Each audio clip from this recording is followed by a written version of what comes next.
اس سے زیادہ آپ ایک ملک کے اوپر کیا ظلم کر سکتے ہیں کہ یہ تھری اسٹوجز کو، یہ ملک کے مانا اور ڈاکوؤں کو ملک کے اوپر مسلط کریں۔ جب تک میں زندہ ہوں میں ان کا مقابلہ کروں گا، میں کبھی ان کو تسلیم نہیں کروں گا۔ میں کسی قسم کا تصادم نہیں چاہتا، یہ میرا ملک ہے، میرے کوئی اس ملک کے باہر جانے کی جگہ نہیں۔ یہ تو جب بھی تھوڑی مشکل آتی ہے باہر بھاگ جاتے ہیں۔ وہ اسحاق ڈار، وہ یہیں ادھر ہی پرانے شہر میں اس کا باپ کی سائیکلوں کی دکان تھی، بڑا محنت کش آدمی تھا، لیکن آج کل ان کو ذرا دیکھیں، لگتا ہے وہ کوئی برطانیہ کا لارڈ تھا۔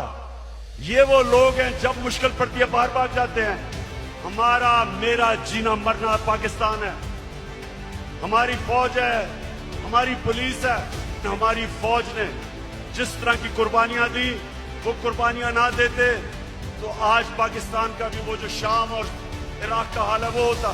تو ہم آج داد دیتے ہیں اپنی فوج کو، اپنی پولیس کو۔ ہم چاہتے ہیں کہ ہماری پولیس بھی ایک مضبوط پولیس فورس بنے۔ ہم کوئی کسی قسم کی اس ملک کو نقصان نہیں پہنچانا چاہتے، لیکن ہم کسی صورت اس امپورٹڈ حکومت کو تسلیم نہیں کریں گے۔